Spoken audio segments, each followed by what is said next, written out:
Hello friends, my name is JJ. So the other day, Jimmy Carter passed away at the ripe old age of 100. He was, of course, the longest lived American president in history, one of 4 US presidents to win the Nobel Peace Prize, and a much beloved humanitarian and human rights activist. But he was also notable for another reason. Jimmy Carter was a man who had stood in more lineups with former US presidents than anyone who has ever lived. In his 100 years on this earth, Carter stood in lineups with an amazing 7 other former presidents at various times, a testament to the fact that he lived as a former president longer than any other man before him. And this got me thinking, what exactly is the history of presidents standing in these little lines with each other? People are always very delighted whenever these sorts of photo ops happen, since they serve as a fun visual reminder of the passage of time, as well as the humanity of the presidents themselves. Carter's own funeral provided our most recent example. Everyone was quite charmed and somewhat bemused to see Bill Clinton, George W. Bush, Barack Obama, Donald Trump, and Joe Biden all standing in the pews together, not just because of the obvious political tension that clearly exists between them,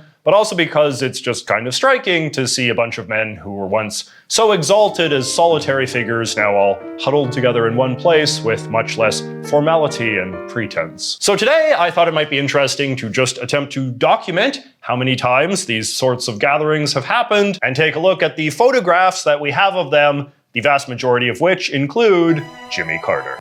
So if there is one thing that historians of the American presidency seem to agree on, it's that for the first 2/3 of American history, former presidents rarely hung out with each other and certainly never in large groups. The various presidents of the Founding Fathers era did occasionally get together in retirement, as they were obviously a fairly tight clique. In the late 1810s, for instance, the Board of Regents for what would become the University of Virginia featured ex-presidents Thomas Jefferson and James Madison, as well as current president James Monroe, and they all occasionally attended meetings together. But after this era, presidential gatherings became extremely rare. The modest inauguration of President Chester A. Arthur, who was sworn in on September 22nd, 1881, following the assassination of James A. Garfield, might be the first documented instance of a public gathering of multiple living presidents for some sort of ceremonial function. Former presidents Rutherford B. Hayes and Ulysses S. Grant, the only 2 living ex-presidents of the time, both attended Arthur's swearing-in at the US Capitol building, which featured a small audience of just 40 people. These 3 presidents also attended Garfield's funeral the following day, but unfortunately we do not have any photos of them all standing together at either thing. And as far as I've been able to research, that was basically the high point of presidential gatherings for the entire 19th century. Why were presidential get-togethers so unusual back then, you ask? Well, based on what I have read and the presidential history buffs that I have spoken to, there are a few common theories. One was just that people died sooner in the old days, including presidents. If you look at this chart of presidential lifespans made by Robert Allison, you can see that apart from the Founding Fathers presidents, most presidents tended to die relatively soon after leaving office, meaning we didn't really see a lot of former presidents begin to pile up until the latter years of the 20th century. It is also the case that a lot of the 19th century presidents were pretty partisan in retirement, sometimes even seeking other political offices post-presidency. So a lot of the former presidents of those days would have likely regarded the other recent presidents as political enemies that they didn't respect, and it probably wouldn't have occurred to them to go out of their way to organize a friendly little get-together. But the biggest explanation is probably just that this whole idea of a former president as a specific flavor of political celebrity is a relatively modern cultural creation. According to this excellent book, The President's Club, authors Nancy Gibbs and Michael Duffy point out that it wasn't until the late 1950s that laws were made giving ex-presidents things like government pensions, office space, staff, and security, which in turn gave them a kind of permanent official status akin to something like, I don't know, national landmarks. And this was in contrast to the previous cultural norm that once you left the White House, you just went back to being a normal person and had to fend for yourself. But it wasn't just a one-way street. The post-war years also saw a rise in new presidential traditions involving things like inaugurations, funerals, and presidential library openings that ex-presidents were now expected to play a prominent role at. All right, so let us take a deep dive into this era. So we mentioned Chester A. Arthur's inauguration, and for a long time, presidential inaugurations were the only place where you would expect to see even two presidents together at the same time. And this was because it had been a tradition since the earliest days of the US for the outgoing president to attend the inauguration of the new one. Today, of course, it is common for earlier presidents to show up too, but that wasn't the case until fairly recently. After the Arthur inauguration, it wouldn't be until the 1929 swearing in of Herbert Hoover that we saw another instance of three presidents at an inauguration, as well as our first ever photograph of three living presidents together. So here we see President Hoover taking the oath of office, and over here is outgoing President Calvin Coolidge, looking as cheerful as ever. And administering the oath to Hoover is former President William Howard Taft, who, as we all know, became Chief Justice of the Supreme Court after leaving office. But maybe this isn't the best example, since Taft had to be there as part of his job. In 1932, Hoover was defeated in his bid for a second term by Franklin Delano Roosevelt, and by the time Roosevelt was sworn in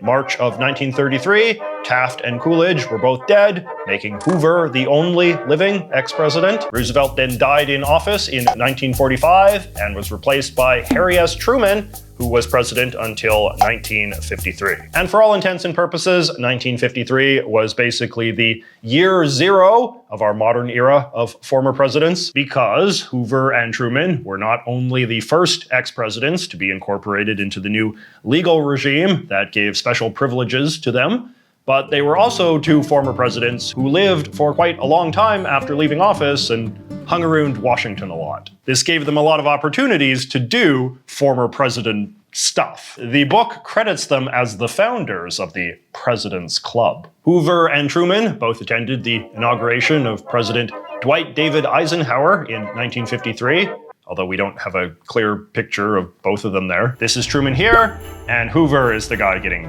blocked out behind him. Here is a photo taken on November 10th, 1962, which was the funeral of Eleanor Roosevelt, Franklin's widow. By now, the president was John F. Kennedy, who we see here, and here is former President Truman, and then over here we have former President Eisenhower. Hoover, in theory, could have been there as well, but he was quite close to death himself and wasn't really going to things anymore. It is a striking picture, but it was also the last of its kind for a while. Truman and Eisenhower both went to JFK's funeral in 1963 after he was killed, but there are no photos of them with the new president, Lyndon Baines Johnson. When the aging Herbert Hoover, in turn, died the next year in 1964, it was now Eisenhower and Truman who were too old to go to his funeral. And thus began a dark time for the American presidency. From 1963 to 1973, presidents were dying faster than new ones were coming to office, and this meant there were basically no opportunities for mass gatherings of ex-presidents. By the time that Richard Nixon was sworn in for his second term in January of 1973,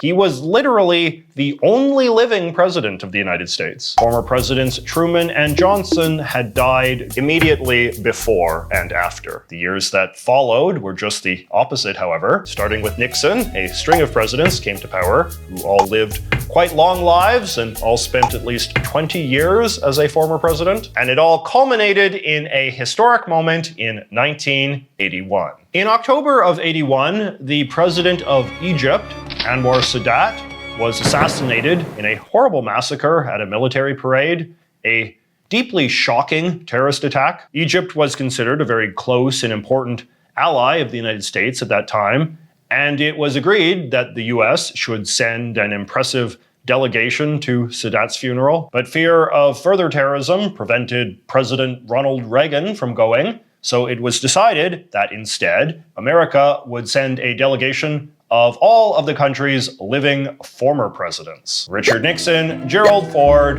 and everyone's favorite, Jimmy Carter. Before they left for Egypt, all of the ex-presidents met with Reagan at the White House, which was treated as quite the big deal by the media. According to the Associated Press, it marked the first time in this century, and possibly ever, for 4 US presidents to get together. They added that the previous high had been 3 during those funerals we talked about earlier. This photo of the 4 men toasting in the Oval Office is a pretty famous symbol of the historic moment. Here is another famous photo, taken almost a decade later in 1990, at the opening of the official Richard Milhous Nixon Presidential Library in Yorba Linda, California. As we discussed in my video about the Nixon presidency, the opening of the Nixon Library was a carefully choreographed event designed to help revive Nixon's reputation and present him as a basically normal president, as opposed to a horribly disgraced one who had resigned from office amid enormous scandal. And one of the ways that the Nixon people hoped to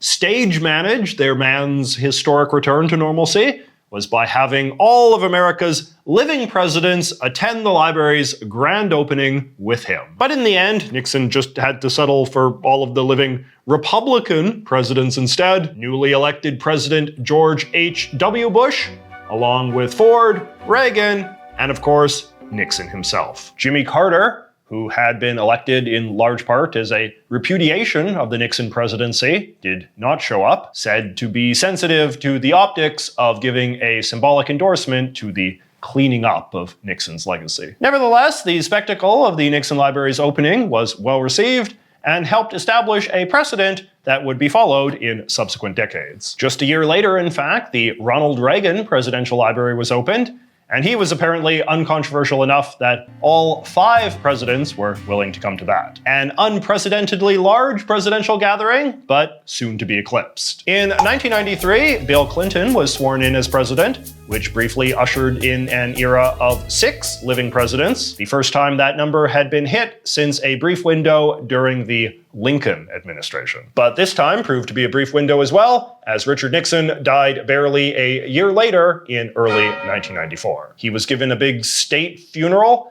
and it marked the first and only time that the 5 living presidents of the 1990s were all together in the same place at the same time: Clinton, Bush, Reagan, Carter, and Ford. It was the only such gathering of these men, because later that same year, Ronald Reagan was diagnosed with Alzheimer's disease and stopped making any public appearances for the rest of his life. This was tragic for any number of reasons, but from our perspective, it meant that there could be no more gatherings of all the living presidents for a full decade until Reagan died in 2004. The opening of the George H.W. Bush Library in 1997, for instance, was kind of sad because it only had 4 of the 5 living presidents, which was commented on at the time. In 2001, George W. Bush came to power, and his inauguration was notable for being the first one since Eisenhower where multiple former presidents came. Outgoing President Bill Clinton was there, but also Bush's father, George H.W. Bush, as well as former President Carter. Bush's election had been quite controversial and divisive, and as a senior statesman of the Democratic Party, this was a symbolic way that Carter was trying to offer some bipartisan legitimacy to the event. And it wound up creating a precedent that all living former presidents should attend all future presidential inaugurations, which has caused some controversy recently. A full gathering of all of the living presidents of the early 2000s didn't happen until 2004, however, at Ronald Reagan's funeral. There we had Bush, the other Bush, Clinton, Carter, and an increasingly frail 90-year-old Gerald Ford. A few months later, the Bill Clinton Presidential Library opened, but Ford skipped out on the ceremonies on account of his age, so we only got 4 of the 5. Ford then died in 2006, bringing the number of living presidents once again back to 4. But then, Barack Obama was elected in 2008, and a few days before he was sworn in, George W. Bush organized a gathering of all of the past, present, and future presidents in the Oval Office, the only complete gathering of all living presidents in the White House since that first historic meeting back in 1981. The 2 Bushes, Clinton, Carter, and Obama. These 5 men were all in relatively good health for their relative ages and frequently hung out with each other over the course of the next decade. The full 5 would proceed to assemble on 2 other occasions: the dedication of the George W. Bush Library in 2013 and a hurricane relief concert in October of 2017. And that pretty much brings us to the present. Donald Trump became president in 2017, but famously hated all of the recent presidents, and they, him, so there were no presidential gatherings during his first term, except for the funeral of George H.W. Bush in 2018. All 5 living presidents of the time were at this, but there is no good picture of them all together because, of course, George W. Bush was sitting with the family. When Joe Biden took office in 2021, there were 6 living presidents for the first time since Nixon's death in 1994, but Jimmy Carter was increasingly frail and Trump still hated everyone, so once again, there were no gatherings. That is, until Jimmy Carter died and we got a gathering of the 5 in the twilight of the Biden interregnum between Trump's 2 terms. Carter's death also heralds the first time in 20 years that the 5 living presidents are all in sequential order. It will be interesting to see where things go from here. In a couple of years, 4 of the 5 living presidents will all be in their 80s, and some of them are looking a little rough these days. Barack Obama, meanwhile, remains in his spry early 60s. So you can imagine a scenario not too long from now where Obama is the only former president who still regularly does stuff while everyone else is a frail recluse or dead. And then in the coming decades, there might be a period of time where a gathering of all the living presidents consists of a bunch of relatively young people, and then like a white-haired Barack Obama as the last living link to the politics of the 2000s. So there you go, my history of presidents being in the same place at the same time. Discussion question. Why don't you name who you think will be the next 5 presidents of the United States? And then in 30 years, we can all check back and see who was the closest. Anyway, thank you so much for watching. Please subscribe if you have not already. We have got to get to that sweet, sweet million subs before 2026. But until then, I will see you next week.